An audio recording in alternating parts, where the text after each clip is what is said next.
안녕하세요 여러분, 현교수님입니다. 자, 여러분 이번 시간에는 8번 프린트를 통해서 고구려의 성립과 발전에 대해서 공부해 보도록 하겠습니다. 교과서에 여기저기 흩어져 있는 내용들을 하나로 쭉 모아서 고구려 쭉, 백제 쭉, 신라 쭉 이런 식으로 내용을 정리를 하려고 합니다. 자, 아래 보시면 이렇게 시기 해서 연표대로 쭉 나와 있죠. 즉 이 말은 선생님이 고구려의 성립과 발전 과정을 연표순으로, 시기순으로 공부할 거다라고 하는 거예요. 그 시기순으로 볼 거고, 그 시기별로 또 수도가 어떻게 변했는가도 중요한 포인트. 그리고 이 시기 연표 위에 보니까 꺾은선 그래프가 있어요. 이게 뭘 나타내는 걸까요? 고구려의 국력입니다. 그래프가 올라간다는 건 고구려가 성장하고 강해지고 있다는 이야기고, 그래프가 떨어지는 거는 고구려의 국력이 떨어지고 위기를 맞이하고 있다라고 하는 거예요. 고구려의 이런 흥망성쇠 과정을 살펴보도록 합시다. 자, 우선 고구려가 만들어진 거는 기원전 37년입니다. 누구에 의해 만들어졌죠? 그렇죠. 주몽에 의해서 고구려가 만들어집니다. 근데 우리는 이미 알고 있어요. 이 주몽은 토착민이 아니라 어디서 건너온 사람? 부여에서 건너온 부여 출신의 왕자님이라는 걸 알 수 있죠. 이 부여에서 도망쳐 나온 주몽이 압록강 중류 어디에서? 산골짜기인 졸본 지방에서 그 압록강 유역의 토착민들과 힘을 합쳐 만든 연맹왕국이 바로 고구려라고 하는 거예요. 그러니까 이 말은 뭐야? 고구려를 만든 주몽이 부여 출신이라는 이 말은 고구려와 부여의 지배층이 같은 계통이다 이거예요. 부여와 고구려의 지배층이 같은 계통이다라는 걸 보여주는 증거가 바로 주몽설화. 그 물고기 타고 바다 그 강 건너는 거, 그리고 형사치수제와 일책시비법이었죠. 이 형사치수제랑 일책시비법은 부여, 고구려 모두 공통적으로 등장하는 풍습이잖아요. 이런 걸 통해서 부여와 고구려가 같은 계통의 사람들이구나 라는 걸 알 수 있습니다. 그리고 이 초창기 주몽이 수도로 정했던 졸본은 산악지방이었어요. 왜? 살아남아야 되니까. 부여로부터. 자, 그래서 살아남는 건 좋은데 너무 여기가 살기가 안 좋으니까 주몽의 아들 이대왕, 고구려의 이대왕이었던 유리가 수도를 어디로 옮깁니까? 같은 산악지방이지만 그래도 조금 평지가 있는 국내성으로 수도를 옮기게 됩니다. 그래서 이런 얘기 나오잖아. 국동대혈. 이 나라는 국내성 동쪽의 대혈, 큰 동굴에 모여서 매년 10월마다 주몽과 그의 어머니인 유아 부인에게 제사를 지낸다. 고구려의 제천행사 10월에 하는 동맹. 그게 열린 장소가 국동대열 나오잖아요. 국내성. 알아두시고요. 이 국내성이 언제까지 고구려의 수도냐? 장수왕이 평양으로 천도할 때까지 고구려의 수도입니다. 이걸 미리 적어놓을까요? 나중에 장수왕이 남진 정책을 위해 평양으로 수도를 옮길 때까지 쭉 고구려의 수도였습니다. 자, 그리고 이 국내성이 졸본에 비해서는 평지야. 그러니까 여기도 위기에 빠질 수 있잖아. 그래서 국내성역 뒤에 산에 국내성이 혹시 위기에 빠지면 도망갈 피난처를 만드는데 그 피난처가 환도산성이에요. 환도산성. 같이 알아두시면 좋습니다. 자, 그래서 주몽이 나라를 만든 다음에 시간이 쭉쭉쭉쭉 흘러서 1세기 넘어가게 되면은 지금 우린 고구려 모든 왕을 다 배우는 게 아닙니다. 시기별로 중요한 왕만 순서대로 배우는 거예요. 1세기 때 태조왕이 등장합니다. 나라를 건국한 태조라는 명칭을 주몽이 아닌 이 사람에게 주었다는 건 그만큼 이 사람이 나라에 중요한 역할을 했다는 거고요. 이 사람 때부터, 태조왕 때부터 고구려는 연맹 왕국의 틀을 벗어던지고 본격적으로 중앙집권 국가로 성장하게 됩니다. 자, 우리 연맹 왕국이 중앙집권 국가로 성장하게 되는 과정에서 나타나는 네 가지의 특징 뭐였죠? 정복전쟁, 왕위 세습, 율령반포, 불교수용이었죠. 그게 이제 나옵니다. 정복전쟁이 나와요. 이 전쟁을 통해서 왕권을 강화합니다. 이겼거든. 어디를 정복하느냐? 옥저를 정복을 합니다. 그동안 고구려의 빵셔틀이었던 그 옥저 동해를 공격해서 동해는 정복하지 못했지만 옥저는 정복을 하게 돼요. 이제 더 많은 영토, 더 많은 백성, 더 많은 경제력과 군사력을 확보하게 되었네요. 이렇게 전쟁으로 권위가 높아진 왕이 이제 말하는 거죠. 이제부터 왕위는 그전처럼 연맹왕국, 그 이전의 연맹왕국처럼 여러 부족의 군장들이 선출하고 여러 부족이 돌아가면서 하는 시스템이 아니라 이제 우리 집안에서 독점적으로 세습하겠다. 왕이 세습을 선언을 합니다. 자, 고구려는 원래 5개 부족이 모인 5부족 연맹 왕국이었잖아요. 이 5개 부족이 어디였죠, 여러분들? 왕족인 주목내 집안인 게르부와 소노부, 관노부, 순노부, 절노부 이렇게 있습니다. 이 중에서 우리한테 중요한 건 왕족이었던 게르부였죠. 이제 이 왕족인 게르부가 우리 집안에서 왕위를 독점적으로 세습하겠다라고 선언한 거야. 게르부 고씨, 왕족, 주몽이 고씨잖아요. 독점하겠다라고 선언을 한 거예요. 근데 처음부터 아들에게 물려줄 수 없다. 형제 상속이 일어나게 됩니다. 그래서 전형적인 루트를 밟고 있는 거예요. 정복전쟁, 왕위의 형제 세습. 자, 그리고 이런 것들 태조왕 하면은 이렇게 옥저정복, 왕위의 게르부 고씨 독점, 형제 상속 이 내용이 나온다라는 거 여러분들이 알아두시고요. 태조왕, 옥저정복, 왕위의 형제 세습. 자, 그 다음에 시간이 쭉 흘러서 2세기 가게 되면 굉장히 중요한 왕이 등장합니다. 별표친 4명의 왕 중에 하나. 고구려에서 별표치는 왕은 4명이에요. 고국천왕, 소수림왕, 광개토대왕, 장수왕. 이 4명 중에 하나야. 그러니까 고국천왕은 광개토 장수왕급이라는 거예요. 자, 고국천왕은 왜 이렇게 중요하냐? 중요한 법을 만듭니다. 한국사의 길이나 물법, 진대법이라는 걸 만들어요. 진대법은 그냥 개념을 설명을 드리면, 진대법은 춘대 추납, 봄의 춘, 죄송합니다. 춘대 추납, 춘, 봄에 대 빌려주고 추, 가을에 갚으라고 하는 사회보장 제도인데요. 이거는 왜 나왔냐면 당시 고구려가 가지고 있던 문제에서 나왔어요. 자, 농업국가죠. 당시 다 농업국가입니다. 대부분의 사람들은 다 농사를 짓는 농민이에요. 농민들이 농사 지을 때 언제 씨를 뿌리죠? 봄에 파종을 하고요. 이거를 언제 추수합니까? 가을에 추수를 해요. 근데 이 중간 중에는 이게 먹을 게 없잖아. 봄에 뿌린 씨앗이 가을에 자랄 때까지 이 중간 기간에 먹을 게 없단 말이야. 그래서 이제 보릿고개란 말도 나오고 하는 건데, 이러니까 농민들이 굶어 죽을 순 없으니까 쌀을 빌립니다. 누구한테? 귀족들에게. 뭐라고 말하고 빌려요? 나으리 쌀을 빌려주시면 제가 가을에 추수하면 갚을게요 라고 하고 쌀을 빌리는 거야. 근데 문제는 귀족들이 빌려줄 때는 허허 웃으면서 빌려주지만 받을 때 어떻게 받아요? 어마어마한 이자를 챙겨서 받아요. 그러니까 쌀 10가마를 빌려주면 이자를 20가마, 이런 식으로 귀족들이 고리대, 사채업을 해버리는 거야. 이러니까 농민들이 버틸 수가 없는 거예요. 그러니까 우리 오늘날도 여러분 사채 함부로 쓰면은 무서운 아저씨 집에 와가지고 신체 포기각서 쓰라고 막 그러잖아요. 간이고 콩팥이고 다 팔아버리잖아. 이 시대도 마찬가지야. 신체 포기각서를 쓰게 됩니다. 뭐가 되는 거야? 노예가 되는 거예요. 그래서 멀쩡한 이 평민들, 이 고리대 때문에 이 고리대를 견디다 못해서 멀쩡한 평민, 자유인을 양인이라고 합니다. 양인들이 뭐가 되는 거예요? 노비가 되는 거예요. 부채 노비. 빚을 갚지 못해서. 자, 이러면 국가 입장에서는요, 정말 심각한 손해입니다. 왜냐? 노비는 사람이 아니에요. 말하는 가축, 말하는 집은 매매, 상속, 증여가 가능한 재산입니다. 세금을 안 내요. 자유인이 아니거든. 사람이 아니거든. 말하는 가축, 말하는 짐승이거든. 그에 반해 자유인인 양인, 평민은 국가에 세금을 냅니다. 그러니까 국가 입장에서는 꼬박꼬박 국가 재정을 위해 세금을 내야 되는 이 자유인인, 평민, 양인들이 귀족들에게 빚을 지고 귀족들의 노비가 된다는 건 국가의 세금 수입, 재정이 빈약해진다는 거예요. 반대로 귀족들의 주머니만 두둑해지는 거죠. 이걸 막아야 돼. 이래서 나온 게 진대법이야. 국가가 말하는 거야. 너네 왜 먹을 게 없을 때 귀족들에게 고리대를 통해 빌리니? 이제부터 국가에게 와. 국가가 빌려준다. 국가가 봄에 빌려주고 가을에 너네가 갚으면 돼. 우리는 이자 없어. 왜? 사회보장 제도니까.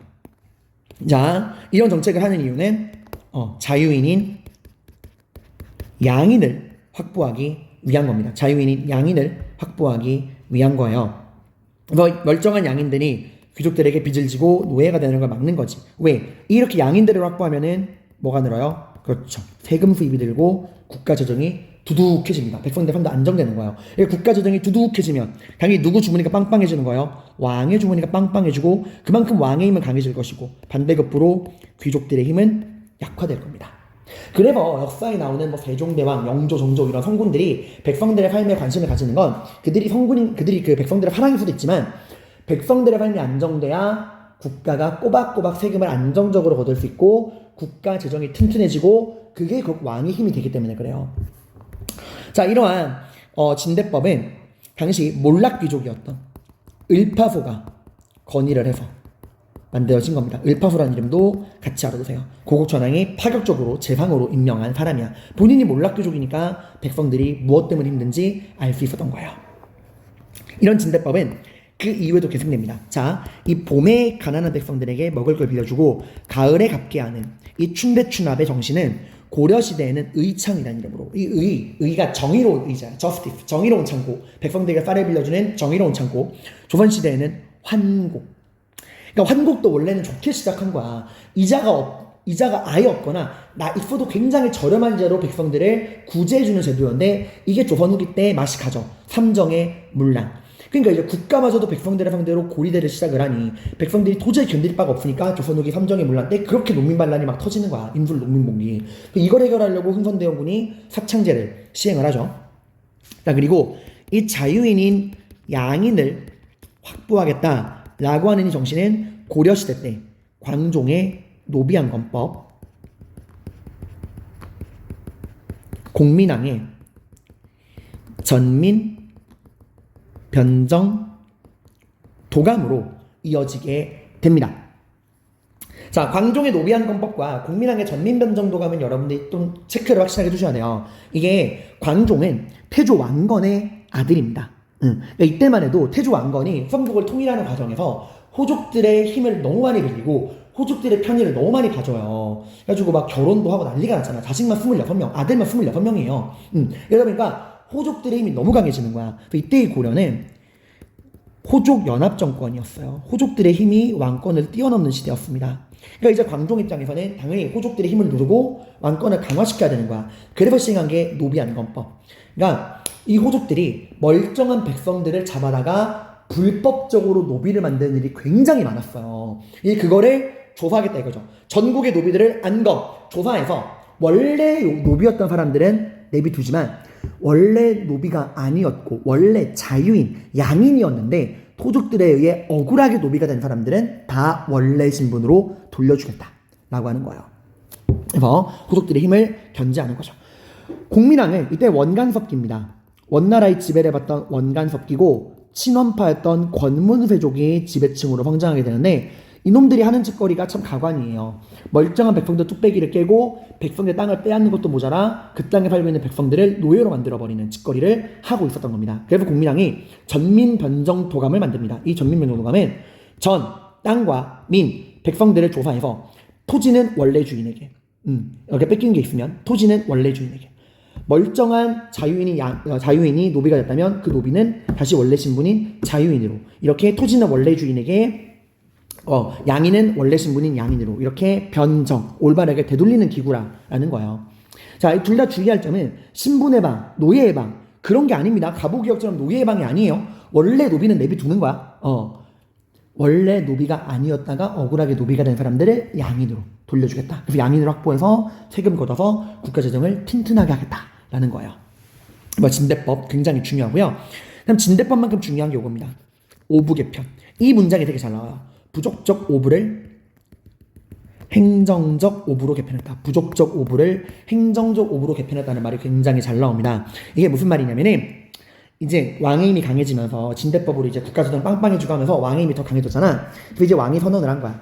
자, 기존의 고구려, 오부족 연맹왕국, 왕족인 계급을 제외한 나머지 4개 부족 보세요. 소노, 관노, 순노, 절노. 이게 부족의 명칭인데 이 부족의 명칭이 오늘날처럼 경기도, 충청도, 전라도, 강원도 이런 행정적 명칭이 아니야. 그 집안 가문의 이름이에요. 그러니까 그 지역의 명칭을 그 집안의 가문으로 쓰는 거야. 우리 치면 경기도가 아니라 현규도. 뭐 이런 식으로 써버리는 거예요. 그 정도로 그 지역에 대한 독립적인 지배권을 주장하고 있었던 건데 이제 왕이 말하는 거지. 어디 건방지게 감히 그 지역의 명칭을 부족적 명칭을 쓰냐. 이제 너희 부족적 오부를 인정하지 않겠다. 행정구역만 있을 뿐이다. 이래가지고 수도를 중심으로 나머지 4개 부족을 그냥 동서남북으로 바꿔버려요. 북부, 남부, 서부, 동부. 그러니까 더 이상 소노, 관노, 순노, 절부는 존재하지 않는다. 동서남북만 있을 뿐. 이래서 부족적인 오부를 행정적 오부로 개편해버리고 그 부족의 독립적 지배권을 완전 박탈해버린 거야. 이러니까 이제 더 이상 나머지 이 4개 부족이 게르부가 왕위를 세습하는 거에 대해서 더 이상 태클을 걸 만한 힘은 남아있지 않아. 이러니까 자신감을 가지고 왕위 세습도 태조왕 때는 형제상속이었지만 이거를 업글시켜서 부자상속으로 업글시킵니다. 근데 고국천왕은 법은 만들었지만 왕위의 부자상속의 법을 만들었지만 본인이 아들을 못 낳았어. 그래서 고국천왕이 죽은 다음 동생이 왕이 되긴 하지만 그 이후에는 계속해서 부자상속이 이루어집니다. 자, 그 다음에 이렇게 잘 나가던 고구려 3세기 때 가면 위기를 맞습니다. 동천왕 시기 때. 이때 누가 쳐들어오냐? 중국의 위나라가 쳐들어오게 됩니다. 이 위나라가 그거예요, 여러분들. 삼국시대. 중국의 삼국지 알죠? 여러분이 좋아하는 그 삼국지. 삼국시대가 펼쳐지거든. 조조가 만든 위나라. 그리고 유비가 만든 총나라. 그리고 손권이 만든 오나라. 이 삼국시대가 펼쳐진 거야. 이 중에서 이제 고구려는 국경을 맞대고 있던 북부지방에 있던 위나라랑 갈등을 벌이게 되는 거예요. 자, 그래서 우리가 중국이랑 싸우는 거 좀 구분해봐야 돼. 단군조선은 우리 고조선 발전 공부할 때 단군조선은 연맹왕국으로 발전하는 과정에서 누구랑 싸웠죠? 연나라랑 싸웠죠. 연나라의 징계가 쳐들어왔잖아. 그래가지고 이제 왕도 칭하고 하다가 연나라 징계한테 요서지방을 빼앗기고 근거지를 중심지를 한반도 서북부 대동강 평양으로 옮겼잖아. 그리고 그 이후에 등장한 위만조선은 중개무역을 하죠. 한반도 남부에 그 쫓겨난 그 위만에게 쫓겨난 단군조선의 마지막 왕 준왕이 만든 진국, 그 진국과 중국의 한나라 사이에서 중개무역을 하다가 위만 때는 문제가 안 됐지만 손자인 우거왕 때 한나라 무제가 쳐들어왔죠. 한나라 무제가 쳐들어왔죠. 그래서 어느 나라랑 싸우는가 중요합니다. 지금 고구려는 연나라도 한나라도 아니고 위나라랑 싸운 거야. 그러다가 이제 나중에 다른 나라랑도 많이 싸워요. 국경을 맞대고 있으니까. 자, 이때 위나라의 관구검이라는 장군이 쳐들어오는데 이때 수도였던 국내성과 피난처인 환도산성이 모두 함락되게 됩니다. 단 주의할 점, 나라가 망한 거 아니고요. 동천왕 죽은 거 아니에요. 동천왕은 지방으로 피난 갔다가 지방의 군대를 모아서 다시 역습을 가해서 관구검의 군대를 물리치고 빼앗긴 수도도 다시 되찾게 됩니다. 자, 그러다가 그 위기 이후에 다시 고구려가 성장을 하게 됩니다. 그래서 등장하는 왕이 미천왕이에요. 자, 미천왕은 여러분들 이름은 좀 이상하지만 훌륭한 왕입니다. 낭랑군을 정복해요. 자, 여러분 우리 낭랑 기억하세요? 그 위만조선이 고조선을 무너뜨린 다음에 그 고조선의 영토를 직접 지배하기 위해 만든 게 한사군이잖아. 한사군. 그 한사군이 뭐뭐 있었죠, 여러분들? 낭랑군, 진번군, 임둔군, 현도군, 이렇게 4개의 군이 있었어요. 그죠? 이 중에서 나머지 3개는 금방 사라지지만 낭랑군은 이때까지 남아있는 거야. 그러니까 엄청 오래 있던 거죠. 지금 위만조선 때 한나라가 만든 낭랑군이 지금까지 남아있는 거야, 얘들아. 자, 이 낭랑군은 어떻게 오래 가게 됐냐? 낭랑군이 만들어진 위치가 어디냐? 옛 고조선의 수도. 어디죠? 왕검성, 평양. 거기에 만들어진 거야. 그러니까 한나라가 고조선의 수도인 왕검성, 평양을 무너뜨리고 거기에 만든 게 낭랑군이야. 그러니까 되게 중심지였다는 거예요. 그래서 이 낭랑군이 마지막까지 남아있는 최후의 한사군이었는데 미천왕이 이 낭랑군을 정복합니다. 그래서 한사군이 완전히 축출돼요.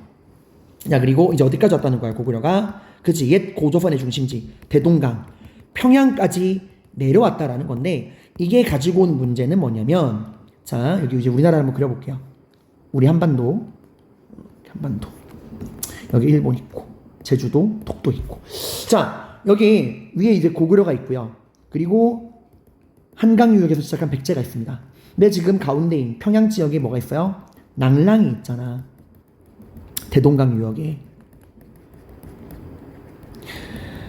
그 전까지는 백제랑 고구려가 국경을 맞대고 싸울 일이 없습니다. 왜? 가운데 완충지대인 낭랑이 있으니까. 근데 지금 고구려 미천왕이 낭랑군을 정복했죠. 고구려가 이 평양, 대동강까지 진출한 거야. 그러다 보니까 당연히 이제 한강에서 시작해서 위로 올라오고 있는 백제랑 국경을 맞댈 수밖에 없는 거예요. 당연히 이제 두 나라 간에 이 직접적 충돌이 이루어지는 거야. 그러니까 미천왕이 낭랑을 정복한 이후에 고구려랑 백제는 국경을 맞대고 충돌이 일어날 수밖에 없는 운명이 된 거야. 그래서 두 나라가 4세기 때부터 본격적 충돌을 시작하는데, 와, 고구려 쭉쭉 떨어져요. 고구려가 처참하게 패배합니다. 이 4세기는 백제의 전성기였거든요. 자, 이때 왕이 이제 고국 원왕인데 이 원을 여러분 실제 한자는 그게 아니지만 기억하기 편하게 원한, 원통으로 기억하시면 좋아요. 정말 원통한 왕이야.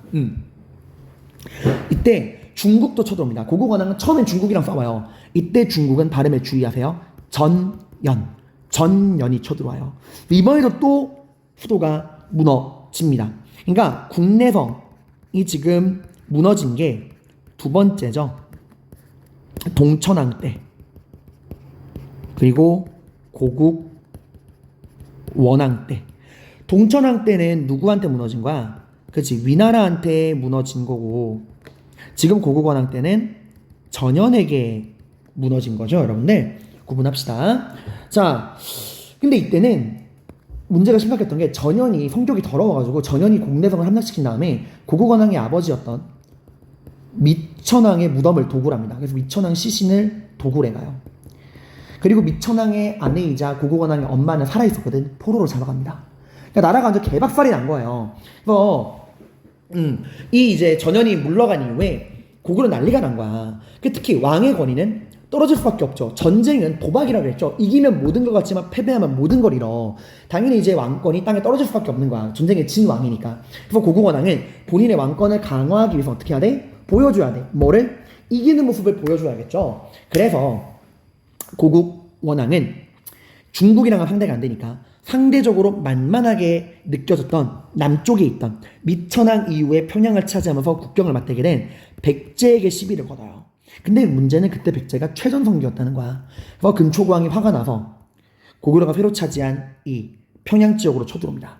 평양에서 고국 원왕과 백제 고구려의 이 평양성에서 고구려의 고국 원왕과 백제의 근초고왕이 한판 승부를 벌이고 고구려가 패배하고 고국 원왕은 전사예요.